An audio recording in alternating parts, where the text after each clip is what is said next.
Hello guys, आपका अपने YouTube channel central education 247 में स्वागत है। हम आशा करते हैं कि आप स्वस्थ होंगे और दुरुस्त होंगे। ये हम मैथ की सीरीज लेकर आ रहे हैं जिसमें हम आरआरबी के इम्पोर्टेंट जो टॉपिक है उनको ही सिलेक्टेड करेंगे और आपको बताएंगे। चलिए, ये हमारा जो पहला चैप्टर है इसका नाम है प्रतिशत। ये काफ़ी इंपॉर्टेंट है, इससे काफ़ी सवाल आते हैं, इसलिए इसको हम सर्वप्रथम बता रहे हैं। तो चलिए परसेंटेज को जानते हैं। देखिए, इस चैप्टर का नाम प्रतिशत है जिसे हम परसेंटेज कहते हैं।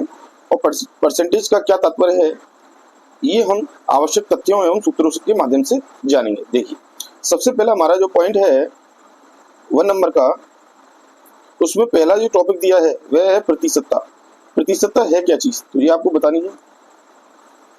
इसको कर लेते हैं। देखिए, प्रतिशतता, प्रतिशत वह भिन्न है जिसका हर 100 है, उसे हम प्रतिशतता कहते हैं। जैसे कोई संख्या हमने लिखी है, यानी भिन्न लिखी हमने, फ्रैक्शन 1/100। तो देखिए, इस फ्रैक्शन में क्या है, इसका हर डिनोमिनेटर देखिए आप कितना है, 100, और नोमिनेटर यानी कि अंश जो है इसका क्या है, 1। तो इसका क्या तात्पर्य है, ये 100 भाग यानी कोई 100 चीजें टोटल, उसमें से केवल एक भाग ही हमने लिया है। तो ये तो हमारा डिनोमिनेटर में जाएगा और ये हमारा नोमिनेटर में जाएगा। ठीक है, ये आपको ध्यान रखना है। चलिए, अब इसके बाद नेक्स्ट पॉइंट देखिए। सेकंड पॉइंट में क्या दिया है आपको, x प्रतिशत का अर्थ है किसी वस्तु के 100 बराबर भागों में से x भाग, जिसे x प्रतिशत कहते हैं। तो ये हमने आपको बताया था अभी, पर इसको बता देते हैं। देखिए, 100 बराबर भागों में से यदि आपका x भाग है, यानी कि नोमिनेटर जो है आपका x है, तो इसको हम किस तरीके से लिखेंगे। तो इसमें देखिए, जिसका हर यानी डिनोमिनेटर 100 है, तो उसको हम हटाएंगे और उसके स्थान पर एक चिन्ह लगाएंगे जिसका नाम है प्रतिशत। ये प्रतिशत का साइन है, आपको ध्यान रखना है। ठीक, नेक्स्ट, x प्रतिशत का अर्थ क्या है ये आपको हमने बता दिया। x प्रतिशत बराबर होता है x/100। ठीक है, और यदि इस 100 को यदि आप ऐसा भी समझ सकते हो कि ये आपका x/100 है, यदि इसमें आप 100 का मल्टीप्लाई कर देते हो तो ये प्रतिशत में चेंज हो जाएगा। इस तरीके से भी आप समझ सकते हैं। ठीक है, नेक्स्ट देखिए, अब ये 24 प्रतिशत को किसमें चेंज किया, फ्रैक्शन में चेंज कर दिया। तो परसेंटेज का साइन हटाएंगे, बटे में हम 100 रखेंगे, यानी डिनोमिनेटर वाले पार्ट में 100 को व्यवस्थित कर देंगे, उसके बाद इसे सिंपलिस्ट कर देंगे, तो आपका आंसर आ जाएगा 6/25। ठीक है, नेक्स्ट सेकंड क्वेश्चन, 0.8 प्रतिशत दिया है। तो सबसे पहले हम 0.8 को ऊपर लिखेंगे, परसेंटेज का साइन हटाएंगे और इसके स्थान पर 100 रखेंगे। ठीक, फिर इसके बाद इस पॉइंट को हटाएंगे, फिर नीचे एक शून्य और बढ़ाएंगे, तो ये हो जाएगा 1000, 8/1000। इसका सिंपलिस्ट करेंगे तो 1/125 आएगा। किससे आप कर सकते हो, 8 की टेबल से। ठीक है, 8 की टेबल से इसको काटो, 8 की टेबल से इसको काटो, तो ये आएगा आपका 8वां भाग 125। नेक्स्ट देखिए, थर्ड लॉ, भिन्न a/b को प्रतिशत में यदि व्यक्त करने का सूत्र है ये। कोई आपको भिन्न दी है, उसको आपको a/b यानी कि किसी भी भिन्न को प्रतिशत में व्यक्त करना है आपको। तो हमने आपको बताया किसी भी भिन्न में 100 का यदि मल्टीप्लाई करेंगे तो प्रतिशत में चेंज हो जाएगा। देखिए, आगे देखते हो उदाहरण के माध्यम से। आपको 5/8 एक फ्रैक्शन दी है, 5/8 में आपने 100 का मल्टीप्लाई किया, कोष्टक से जो बाहर संख्या निकलेगी वे आपकी प्रतिशत में निकलेगी। इसका आ गया 125/2 प्रतिशत। ठीक है, इसे सिंपलिस्ट कर लेंगे, 2 से और डिवाइड करेंगे तो ये 62.5 प्रतिशत हो जाएगा, यानी 62% 1/2। नेक्स्ट, इसी प्रकार से सेकंड क्वेश्चन आपको दिया है 0.4। इसको हम पहले सिंपलिस्ट तरीके से लिखेंगे, 4/10। क्यों लिखा, देखिए 0.4, इसका ये पॉइंट हटाएंगे तो नीचे हम एक 0 बढ़ाएंगे, तो ये वाला रूप आ गया। अब इसको हम किस में चेंज करेंगे, 100 का मल्टीप्लाई कर देंगे तो प्रतिशत में चेंज हो जाएगा, यानी परसेंटेज में चेंज हो जाएगा। नेक्स्ट, अब देखिए सेकंड जो आवश्यक नियम है, काफी इंपॉर्टेंट है, काफी प्रयोग होता है, काफी सवाल इससे पूछे जाते हैं आरआरबी में। तो देखिए, सबसे पहला जो पॉइंट दिया है इसमें दिया है a का मान b से 8% अधिक हो तो b का मान a से कितने प्रतिशत कम होगा। अब देखिए, इसमें इसको एक उस माध्यम से बताऊंगा मैं आपको, उदाहरण के माध्यम से। सपोज करिए a b से 20% अधिक है, तो इसको कैसे करेंगे। तो देखिए, a अधिक है b से 20%, a को आप 100 मानिए बी को आप 120 मानिए, तो देखिए इन दोनों का अंतर कितना है 20। तो देखिए ए की वैल्यू जो है 100 की वैल्यू से क्या है 20 अधिक है। ठीक है, अब ये पूछ रहा है कि बी की जो वैल्यू है ए के सापेक्ष कितनी है। ठीक है, कितनी कम है, या तो इसमें 20 जोड़ दें तो ये बराबर हो जाए, ठीक है, या इसमें 20 घटा दे तो बराबर हो जाए। कहने का मतलब ये 20 जो है 20 कम है बी की वैल्यू, पर ए के सापेक्ष कितनी कम है ये बताना है आपको। तो देखिए जो आपका अंतर आता है इन दोनों के बीच में, जो डिफरेंस है उसको हम सबसे पहले ऊपर लिखेंगे, और जिसके सापेक्ष आपको निकालना है उसको आप नीचे लिखेंगे। जैसे 120 ये ए की वैल्यू थी, ठीक है, मल्टीप्लाई 100 कर देना, आपका आंसर आ जाएगा। 20 से ये 6 बार जाएगा, ठीक है, और 6 से ये काटोगे आप, तो ये कटेगा आपका 6 कम 6 बचे कितने 4, 6 6 36, ठीक है, 4/6, तो इसको सिंपलेस्ट कर लेंगे तो आपका आएगा 2/3, यानी कि 16 सही 2/3%, ये आपका आंसर आएगा। ठीक है, इतने प्रतिशत जो वैल्यू प्रतिशत में हमने निकाली है इतनी कम है बी का मान। बी का मान ए के मान से कितना कम है, 16 सही 2/3%। चलिए नेक्स्ट। अब देखिए जो नया आपको क्वेश्चन मिलेगा ये रहा, सेकंड का सेकंड नियम। ए का मान बी से 8% कम है तो बी का मान ए से कितने प्रतिशत अधिक है। तो आपका फॉर्मूला दिया है R/100 माइनस R इंटू 100 का मल्टीप्लाई करेंगे तो परसेंटेज में आ जाएगा। अब देखिए इस वाले सवाल को बताते हैं। देखिए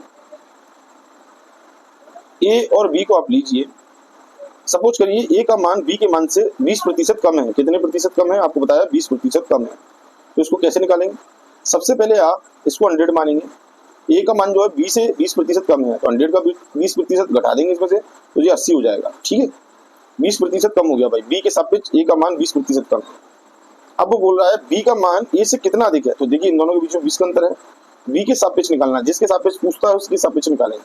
तो 20 की जो वैल्यू है बी के सापेक्ष, यानी बी का मान ए के मान से कितना अधिक है, तो बी के सापेक्ष पूछ रहा है तो बी इसकी वैल्यू नीचे रखेंगे, इंटू 100 कर देंगे आप। ठीक है, नेक्स्ट एक बार और देखते रहिए। ए का मान बी से 8% कम है तो बी का मान ए से कितना अधिक है। अच्छा, बी का मान ए से ए के सापेक्ष पूछ रहा है तो ए को आप नीचे रखोगे। ठीक है, यहाँ आपको बस ये वाली लाइन पकड़नी है। इसमें ए का मान 20 से 8% कम है, चलो जी हमने 20 कम हो गया, तो बी का मान ए से कितना अधिक है, 1 से पूछा है तो 1 की ही वैल्यू रखेंगे नीचे। तो ये 4 बार इससे कट जाएगा, इस 4 से 100 कट जाएगा, 25% कम है। किसका मान, बी का मान ए के मान से 25% कम है।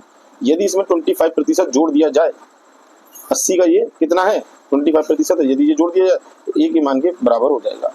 नेक्स्ट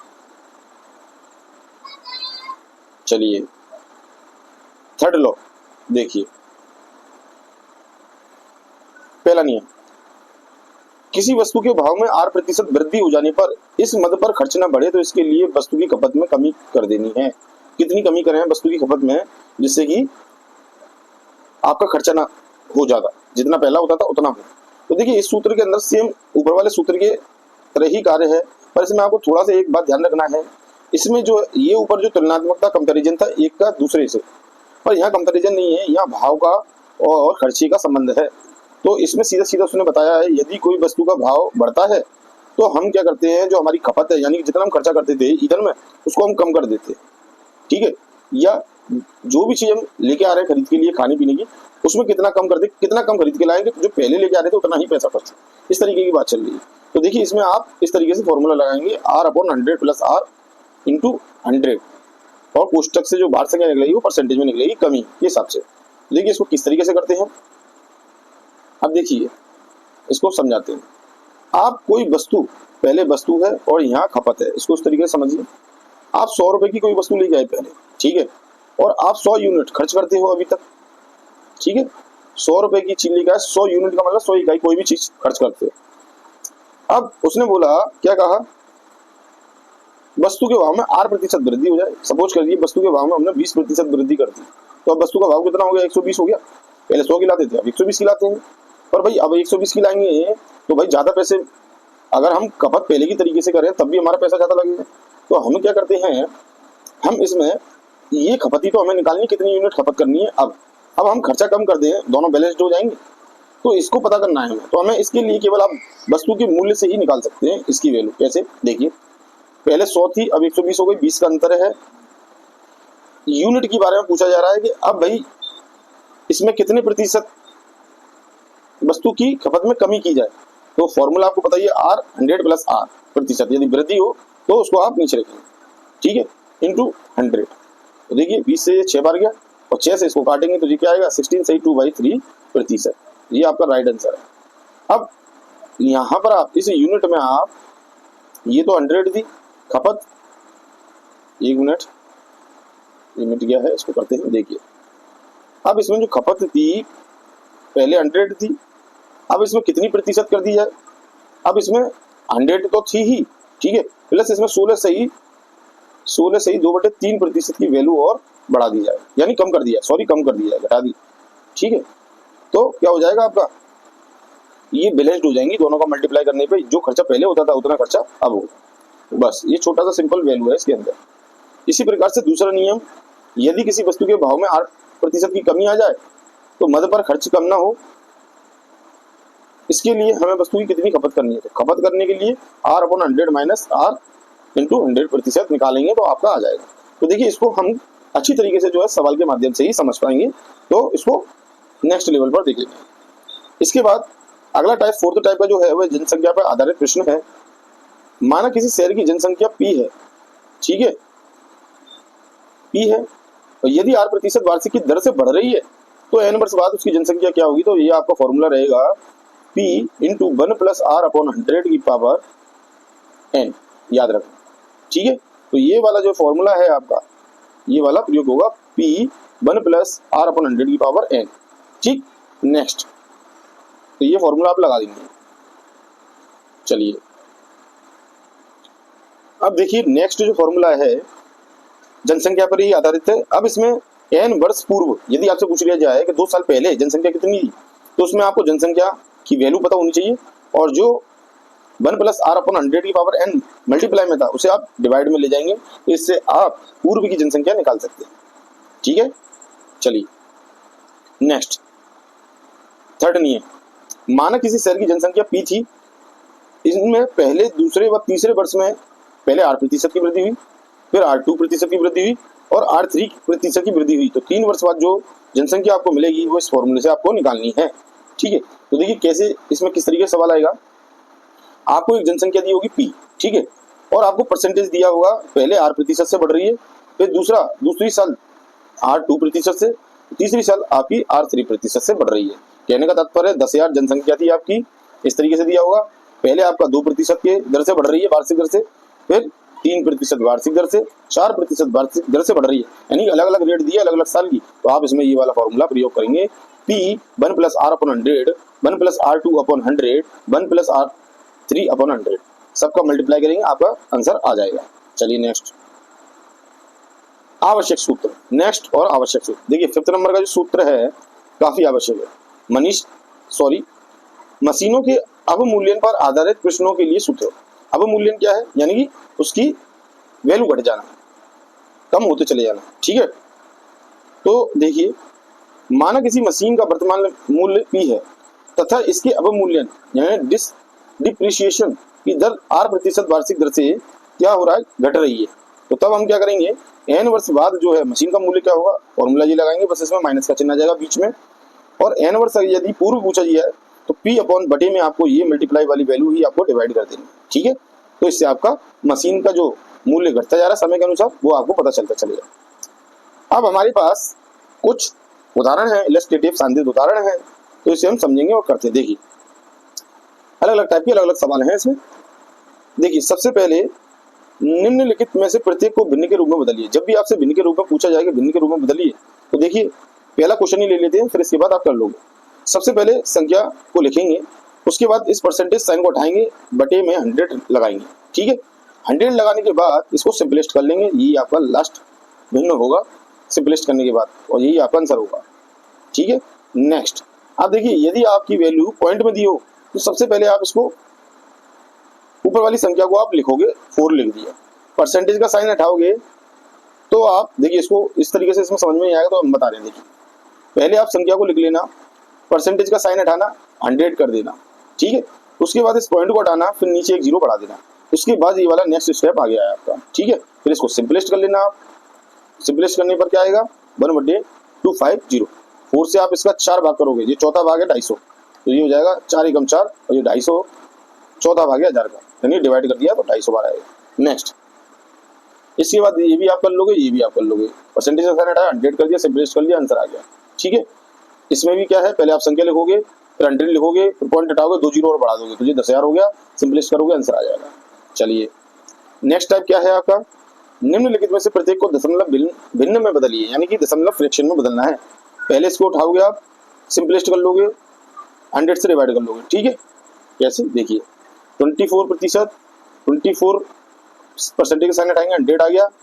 अब इसमें पॉइंट में संख्या चाहिए हमें, तो हमें कुछ नहीं करना है, इसको सिंपलिस्ट नहीं करेंगे, 100 से इसको डिवाइड कर देंगे, ये आएगा 0.24, जितनी जीरो नीचे है पॉइंट यहाँ से चल के उसके आगे आएगा, 2 संख्याओं के आगे आ गया, इसलिए आंसर हो गया 0.2, ठीक है। नेक्स्ट, तो ये सारे सवाल आप कर लोगे आराम से, ठीक है। इस वाले सवाल में भी आपको कोई दिक्कत नहीं होनी चाहिए, चाहे मैं करके दिखा देता हूँ। देखिए 0.6% है, ठीक। इसने क्या बोला, दशमलव भिन्न में बदलिए। सबसे पहले 0.6 को लिखेंगे, परसेंटेज का साइन हटाएंगे, नीचे 100 लिखेंगे, हमें पॉइंट में संख्या चाहिए, सिंपलिस्ट करेंगे नहीं, ये वाला पॉइंट 2 संख्या नीचे है, 2 जीरो नीचे है, तो ये आगे जाएगा, 2 स्थान आगे। 6 को पहले लिखेंगे, 1 और 2 संख्या के बाद जीरो लगाने के बाद पॉइंट इधर आएगा, इसके आगे जीरो लगा देंगे, ये आपका आंसर हो जाएगा। ये आपका नेक्स्ट आंसर है, देखिए, ठीक है। चलिए 3rd नंबर का क्वेश्चन, 11/12 को दर प्रतिशत में बदलें। तो प्रतिशत में आपको चेंज करना, कुछ नहीं करना है इसमें, 11/12 आपको दी है, 100 का मल्टीप्लाई कर लीजिए और इसे सिंपलिस्ट कर लीजिए, आंसर आ जाएगा। देखिए ये आंसर आ गया आपका, ठीक है। नेक्स्ट, 64 का कितने प्रतिशत 8 है, कहने का मतलब 64 एक संख्या दी है, इसका कितने प्रतिशत, हमने माना है x प्रतिशत क्या है 8 है। ये इस तरीके से सवाल करना होगा, तो x की वैल्यू आप निकाल लोगे, इसमें 8/64 रख दोगे और जो x को अकेला छोड़ोगे, ये परसेंटेज का साइन है, बटे में 100 आ जाएगा, तो मल्टीप्लाई कर दोगे इसमें 100 का, ये आंसर हो जाएगा आपका। ये 8 बार जाएगा, 8 से इसको आप डिवाइड करोगे, तो 8 एकम 8 बचा 2, 8 दूनी 16, 4/8 यानी 12 सही 1/2 प्रतिशत, ये आंसर आपका आना चाहिए। प्रतिशत कितने प्रतिशत है, तो देखिए 12.5%। नेक्स्ट, आंसर आ गया आपका। चलिए, तो अब 9 का कितने प्रतिशत 36 है, जिसका प्रतिशत पूछा जाए तो आपको शॉर्ट ट्रिक में रखना है, जिसका पूछा जाए उसको उसका प्रतिशत पूछ रहा है आपको, तो आपको उसके नीचे रखना है। 36 जो है 9 का कितने प्रतिशत है ये पूछ रहा है, 9 का कितने प्रतिशत 36 है, तो 36 9 का कितने प्रतिशत है, इसको निकालने के लिए 9 को हम नीचे डिनोमिनेटर में ले गए, 9 चौक 36, 4 बार कटा, 4 का मल्टीप्लाई 100 में किया, कितना आ गया 400, आंसर आ गया आपका, ठीक है। नेक्स्ट देखिए, ये रहा आंसर आपका 400।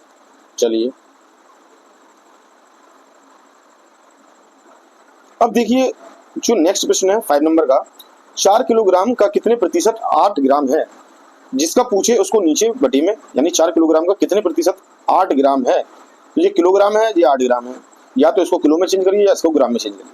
तो देखिए ग्राम में चेंज करना ज़्यादा बेनिफिट होगा, तो इसमें 1000 का मल्टीप्लाई कर देंगे तो ये ग्राम में चेंज हो जाएगा, ठीक है। और ऊपर 100 का मल्टीप्लाई होगा, क्योंकि प्रतिशत में वैल्यू निकालनी है इसलिए। तो ये तो जाएगा 2 बार, ठीक है, ये 2 जीरो इससे कट जाएगी, कट गई, तो ऊपर तो कुछ बचा नहीं 1, और नीचे कितना बचा आपका 20, ठीक है। तो ये आपका क्या आया, ये जो आपकी वैल्यू निकल के आई है, ये आपकी फ्रैक्शन में निकल के आई है। यदि आपको इसको परसेंटेज में चेंज करना है, या तो इतना लिखिए, ठीक है, नहीं तो आप क्या करोगे, इसको डिवाइड करिए, तो आंसर आएगा आपका 0 पॉइंट, भाग टूटेगी 0 आएगी, फिर पॉइंट लगेगा 2 जीरो हो जाएगी, ठीक है, फिर ये 2 बार चले जाएगा, तो 0.2% इसका आंसर आ जाएगा, ये आंसर, ठीक है। चलिए नेक्स्ट, अब देखिए 3:5 बराबर है कितने प्रतिशत की, कुछ नहीं करना, ये आपको फ्रैक्शन दी है, आपको प्रतिशत में वैल्यू निकालनी है, इसका मतलब ये है, बस ये इससे 20 बार जाएगा, 20 ये 60, आंसर आ जाएगा 60% है, परसेंटेज में चेंज होगी। रेशियो को आप परसेंटेज में चेंज कर सकते हो, रेशियो फ्रैक्शन ही होती है, ठीक है, तो उसमें आप 100 का मल्टीप्लाई कर लोगे तो आंसर आ जाएगा। नेक्स्ट 7 नंबर का क्वेश्चन, 216 रुपए का 6 सही 2/3% कितना है, 216 लिखोगे आप, और इसमें पूछ रहा है 6 सही 2/3%, तो 6 × 18 और 2 20/3% आप लिखोगे इसको, ठीक है। अब इसका ये आप परसेंटेज निकालोगे कितना प्रतिशत है, 216 का इतना कितना प्रतिशत है, तो इसमें 100 का मल्टीप्लाई कर लोगे और सॉरी ये परसेंटेज में वैल्यू दी है तो हम बटे में लेके जाएंगे, इसमें परसेंटेज का साइन है ना, बटे में लेके जाएंगे। तो इसको सिंपलिस्ट करने के बाद, पूरी संख्या को सिंपलिस्ट करने के बाद 14,440 आपका आंसर आएगा। ठीक है, नेक्स्ट देखिए, नेक्स्ट टाइप का जो क्वेश्चन है देखते हैं। देखिए 8 नंबर का क्वेश्चन है अपना, किसी भिन्न के अंश में 10% वृद्धि करने तथा इसके हर को 12% कम कर देने पर वह जो भिन्न है वह 15/64 प्राप्त होती है। ठीक है, वह भिन्न क्या है आपको बतानी है। जो पहले हमने ली है उसमें हमने 10% की वृद्धि करी और 12% को कम किया हर में। ठीक है, उसके बाद ये प्राप्त होती है लास्ट में। तो हम क्या करते हैं, तो हमने इसको क्या किया, सामान्य भाषा में A/B हमने मान लिया कोई भिन्न है हमारी, हमने अंश को A मान लिया, हर को B मान लिया, यानी कि न्यूमिनेटर को A और डिनोमिनेटर को B मान लिया। न्यूमिनेटर में 10% की वृद्धि हो रही है, टोटल संख्या हमारी होती है 100%। यदि हम इसमें 10 जोड़ दें 10% और तो जो हो जाएगा 110%। तो इसलिए हमने ऊपर A में 110% डायरेक्ट लिख लिया। ठीक है, नेक्स्ट इसी प्रकार से आपका हर में देखिए 12% की कमी हो गई, तो टोटल संख्या हमारी कितनी होती है 100%। यदि इसमें से 12 माइनस करेंगे तो ये 88% आता है। तो हमने B में जो लिखा है आपके 88% लिख लिया। अब लिखने के बाद हम क्या करेंगे, अब हम इसको सिंपलिस्ट कर लेंगे। ठीक है, वो सॉरी लिखने के बाद अब हम क्या करेंगे कि ये इसके इक्वल रख देंगे 15/64 के, क्योंकि जब हम इसमें वृद्धि और घटाव करते हैं हर में तो ये 15/64 के बराबर हो जाती है ये भिन्न, इसका कहना जी है। तो इसको हम कैलकुलेट करेंगे, कैलकुलेट करने पर इसको भी हम सिंपलिस्ट कर लेंगे। A/B को हम छोड़ेंगे अकेला, जो संख्या यहाँ थी वो इधर आ जाएगी, वो ये इधर पहुंच जाएगी। इनको सिंपलिस्ट करने के बाद जो आपका लास्ट आंसर आएगा वो 3/16 आएगा। यही आपका क्या होगा, आंसर होगा। ठीक है, नेक्स्ट अब देखिए 9 नंबर का क्वेश्चन। 9 नंबर के क्वेश्चन में आप देखेंगे, रमेश के वेतन में 20% वृद्धि कर दी गई, बढ़े हुए वेतन को 20% कम करने पर रमेश को कितने प्रतिशत का लाभ या हानि हुई। देखिए ऐसे सवालों में हम 1 सेकंड में निकालना चाहे तो शॉर्ट ट्रिक से निकाल सकते हैं। इसकी शॉर्ट ट्रिक क्या है, यदि दोनों में सेम परसेंट की वृद्धि और कमी हो रही है तो आप उसको उभयनिष्ठ वृद्धि या कमी ऊपर लिखेंगे, नीचे 10 से डिवाइड करेंगे, इसका स्क्वायर निकालेंगे तो आपका आंसर निकलेगा। और ऐसे प्रश्न में हमेशा कमी ही होगी, लाभ कभी नहीं होता है। जिनमें 20% यानी सेम प्रतिशत की वृद्धि और कमी हो रही है, तो इसको जब आप खोलोगे, इसको जब आप करोगे 20/10 का होल स्क्वायर करोगे तो 20 का जब स्क्वायर करोगे तो ये 400 आएगा, और ये 10 का करोगे तो ये 100 आएगा। इसको सिंपलिस्ट करोगे तो ये आएगा 4%, आंसर आ जाएगा 4% की कमी। देखिए आप आ गया, ये बिल्कुल शॉर्ट ट्रिक है। कभी भी आपको दोनों में वृद्धि और कमी एक ही परसेंटेज में दी गई तो आपको केवल यही फॉर्मूला लगाना है और आंसर निकाल देना है। अगर इस तरीके से भी समझ में ना आए तो आप 100% के हिसाब से मान सकते हो। रमेश के वेतन में 20% की वृद्धि की गई, तो पहले 100 थी मानते हैं, अब 120 हो गई। ठीक है, बढ़े हुए वेतन को 20% कम करने पर रमेश को कितने प्रतिशत का लाभ या हानि हुई। अब जो बढ़ गया हमारा वेतन, इसको 20% कम करना है, तो हमने इसका 20% निकाला। ठीक है, 20% निकाला। 20% जब हमने इसका निकाला तो इसका क्या आया, 24 आ गया। 24 को इसमें से लेस कर दो। ठीक है, जब आप 24 घटाओगे तो इसमें कितना आएगा, इसमें आएगा 76 रुपये आ गए। ठीक है, तो 76 रुपये जो आ गया, अब ये पूछ रहा है प्रतिशत लाभ या हानि कितनी हुई है हमको। ठीक है, प्रतिशत में पूछ रहा है, वैल्यू में नहीं। तो 24 की हमें हानि हुई है कितने पे, 100 पे। एक मिनट देखिए, यहाँ पर हमें एक दोबारा बताते हैं। देखिए कुछ मिस्टेक है। देखिए पहले 100 रुपये था, बढ़ के 120 हो गया। इसमें 20% की हमें कमी करनी है, यानी कि 120 का 20% निकालेंगे, 24 रुपये आएगा। 24 रुपये आप जब इसमें से घटाओगे तो क्या आएगा आपका, 96 रुपये आएगा। ठीक है, अब देखिए पहले 100 था, अब इसमें पूछ रहा है टोटल वृद्धि और लाभ कितना हुआ। पहले 100 था, अब 96 हो गया, 4 की कमी हो गई। 4 की कमी कितने पे हुई है, 100 पर, तो आपका सीधा सीधा हो गया, 100 से 100 कट गया, 4% आपका आंसर आ गया। कमी हो गई कि नहीं होगी, तो ये आंसर आपका आ गया। इसको इस तरीके से भी कर सकते हैं, पर ये लेंदी है, जो मैंने आपको बताया उस तरीके से हम करेंगे। नेक्स्ट 10 नंबर का क्वेश्चन, एक वस्तु के कर की दर 10% कम कर दी गई तथा इसकी खपत में 10% वृद्धि कर दी गई, तो इससे राजस्व जो प्राप्ति है उस पर क्या प्रभाव पड़ा, तो ये आपको बताना है। तो देखिए ये सिंपल मैंने आपको बताया, ओवेनेस्ट लाभ और ओवेनेस्ट वृद्धि, तो इसमें 1% की कमी होगी। देखिए डायरेक्ट आंसर है उसी से निकाला हमने, वो माइंड में कैलकुलेट हो जाता है। देखिए 10/10 का होल स्क्वायर, ये 1 आया, 1 का स्क्वायर कितना होता है 1 आएगा, तो ये हमेशा कमी होगी इसमें। ये शॉर्ट ट्रिक से हो गया, ठीक है। फॉर्मूला क्या था जो, चलो मैं बता देता हूँ। देखिए ओवेनिस्ट लाभ या हानि, ये आप ऊपर लिखोगे, बटे में 10 से डिवाइड करोगे, इसका स्क्वायर निकाल दोगे। ऐसे प्रश्नों में जिनमें सेम वृद्धि और हानि हो रही है, तो आपका जल्दी हो जाएगा, ठीक है। अगर वैसे आप निकालते तो देखिए कैसे निकालते। एक वस्तु के कर की दर में 10% कमी हुई, 10% कमी हो गई, ठीक है। सपोज करिए पहले 100 रुपये कर था, 100 खपत थी पहले, अब 10% कमी हो गई यानी कि 90 हो गया, खपत में वृद्धि होगी 110, ठीक है। तो जब इन दोनों का मल्टीप्लाई किया तो टोटल कितना आ रहा था 10,000, इन दोनों का मल्टीप्लाई किया 9,900 रुपये आ रहा है, ठीक है। टोटल है ये क्या, राजस्व प्राप्ति का टोटल। तो अब इन दोनों के बीच में डिफरेंस कितने का, 100 रुपये का। तो देखिए 100 रुपये का डिफरेंस है, ठीक, कितने पे, 10,000 पर। भाई पहले के हिसाब से तो निकालेंगे, तो ये 2 जीरो इन 2 जीरो से कट गए, ये 2 जीरो इन 2 जीरो से कट गए, 1 का 1 में डिवाइड किया तो 1 आ गया, 1% की कमी हो गई। कमी ही तो दर्शा रहा, पहले 10,000 खर्चा होता था, अब 9,900 खर्चा हो रहा है, तो 100 की कमी आई नहीं आई, आ गई ना 100 की कमी, सीधी सीधी बात है, तो इसलिए कमी आई इसमें, ठीक है। तो इस तरीके से निकाल सकते हैं। नेक्स्ट, अब देखिए ये सवाल काफी इंपॉर्टेंट है, इसको करने में आपको टाइम लग सकता है, पर इसको हम बताएंगे किस तरीके से करेंगे। देखिए सबसे पहले से समझिए, 11 नंबर का क्वेश्चन है आपका, चाय के मूल्य में 10% कमी होने के कारण अब 270 रुपये खर्च करने पर 250 ग्राम चाय अधिक आती है, ठीक है। तो ये आपको ध्यान रखना है, और चाय का पहला वाला भाव और नया भाव बताना है। जब भी ऐसा सवाल आए तो आपको सीधे 270 को ही पकड़ के चलना है। 270 में आपको 250 ग्राम चाय ज्यादा आ रही है, कहने का मतलब हो गया 1250 ग्राम आ रही होगी, 250 ग्राम ज्यादा आ रही, क्योंकि कोई वैल्यू होगी जो 1 किलो कुछ रुपए में आती हो, इसको पकड़ लिया आपने। अब वो बोल रहा है चाय के मूल्य में 10% की कमी हो गई। जब हमने 10% की कमी करी है तब 270 रुपये में इतनी आ रही है।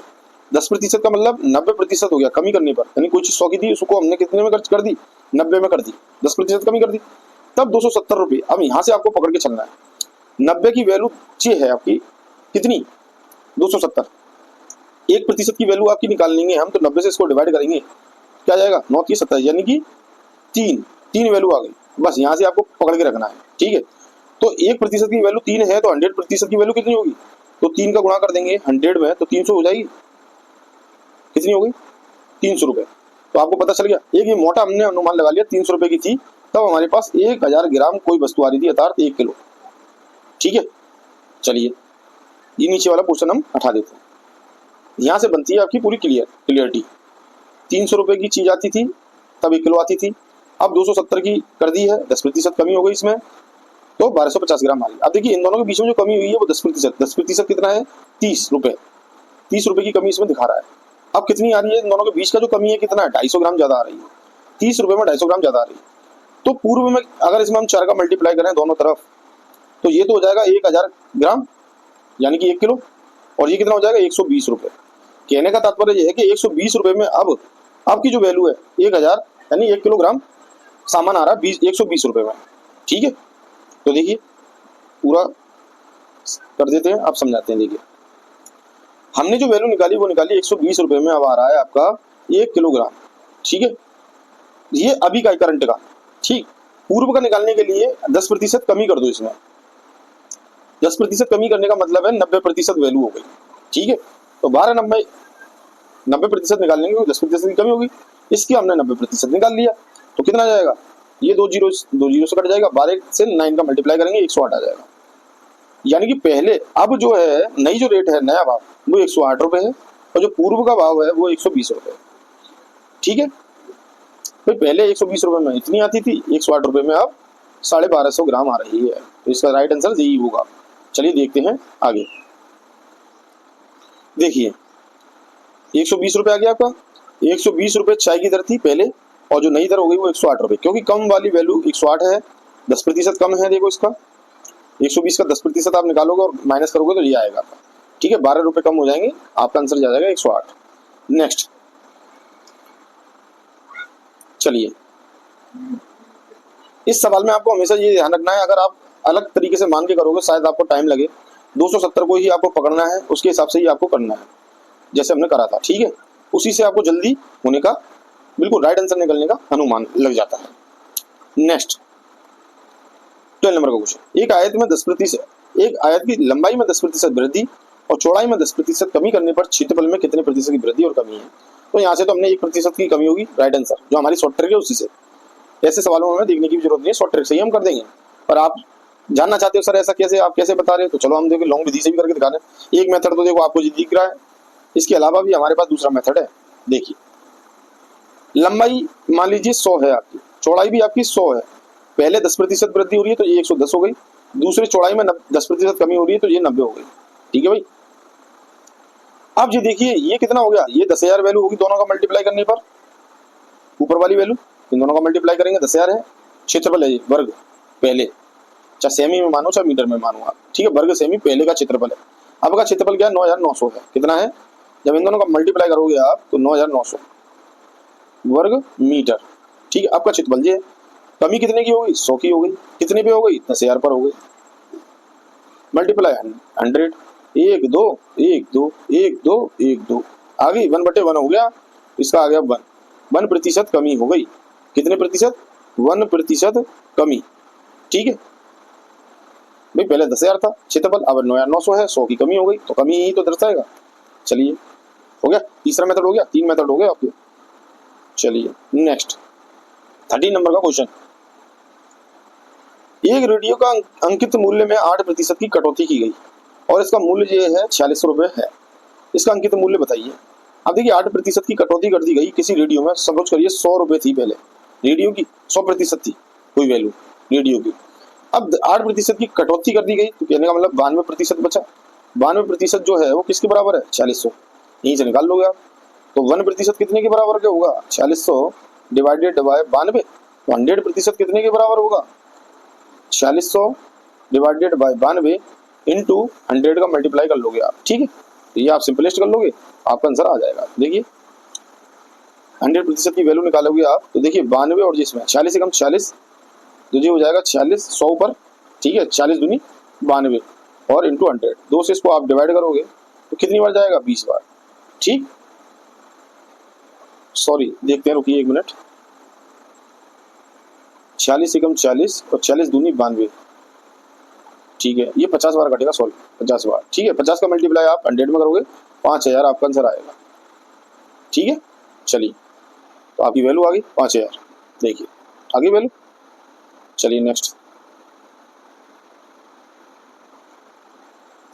अब देखिए नेक्स्ट जो क्वेश्चन है आपका 14 नंबर का क्वेश्चन है, एक व्यक्ति अपनी मासिक आय का 12% बचत करता है, यदि उसका मासिक खर्च 9680 रुपये हो तो उसकी मासिक आय कितनी होगी। तो देखिए इस क्वेश्चन में भी आपको कितनी कैलकुलेशन दी है, ठीक है, तो इसको हम डायरेक्ट निकाल सकते हैं। देखिए 12% बचत करता है, खर्च इतने करता है, कोई परसेंटेज में निकालेंगे, मान के चलो 100% आपकी क्या है मासिक आय है 100%, 12% बचत करता है तो कितने प्रतिशत खर्च करता होगा 88%, प्रतिशत में ही चला रहे हैं, तो प्रतिशत में दिया है तो प्रतिशत में ही मानना पड़ेगा। अब 88% बचा है प्रतिशत के हिसाब से, पर वो तो रुपए में बता रहा है 9680 खर्च किया है उसने, खर्च कर रहा है ना, 12% तो बचत कर रहा है, तो 9680 को हम बराबर में रखेंगे, ये परसेंटेज में दिए ये रुपए में दिए, यहाँ से 1% की वैल्यू निकालेंगे काटने के बाद, ठीक है। 1% जो बराबर आएगा आपका 88 का 88, 88 का 88 जीरो 110 आएगा, ठीक है। तो 100% इसमें मल्टीप्लाई करेंगे 100 का इधर और इधर भी 100 का मल्टीप्लाई करेंगे दोनों तरफ, मुझे कितना हो जाएगा, ये 100% की वैल्यू ऊपर लिख देता हूँ, देखिए 1 मिनट रफ करके लिखते हैं। जो 100% की वैल्यू आपकी निकलेगी वे कितनी निकलेगी 11,000 रुपये, ठीक है।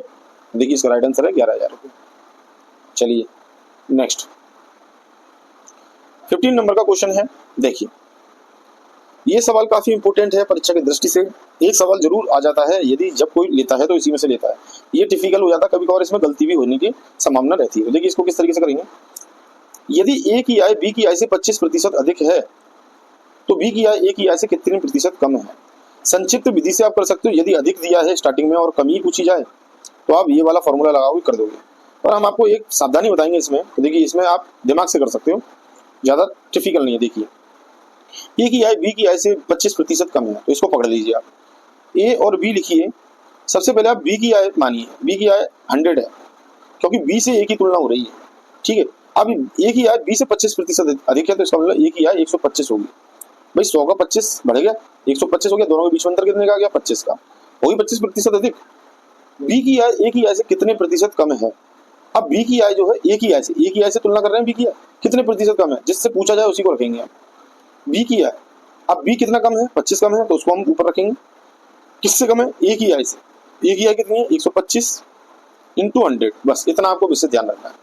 ये 5 बार जाएगा और 5 से ये कितनी बार कटेगा, 20 बार, तो आपका आंसर आएगा 20। बी की आय जो है 20% कम है, ठीक है। चलिए नेक्स्ट, ठीक है। तो देखिए ये हमारे 15 क्वेश्चन हम इस सीरीज में करा देते हैं। इसके बाद जो क्वेश्चन कराएंगे वो आपको हम आगे बताएंगे। आज के लिए केवल इतना ही काफ़ी है क्योंकि वीडियो लेंथी हुई है। अगर हमारी वीडियो आपको पसंद आए इसे शेयर करें, लाइक करें, सब्सक्राइब करें और सब्सक्राइब करना ना भूलें भाई, सब्सक्राइब जरूर करें। आपसे हाथ जोड़ के निवेदन है, चैनल को जरूर सब्सक्राइब करें जिससे हमें मोटिवेशन प्राप्त हो और हमें भी उन्नति करने का मौका मिले। धन्यवाद।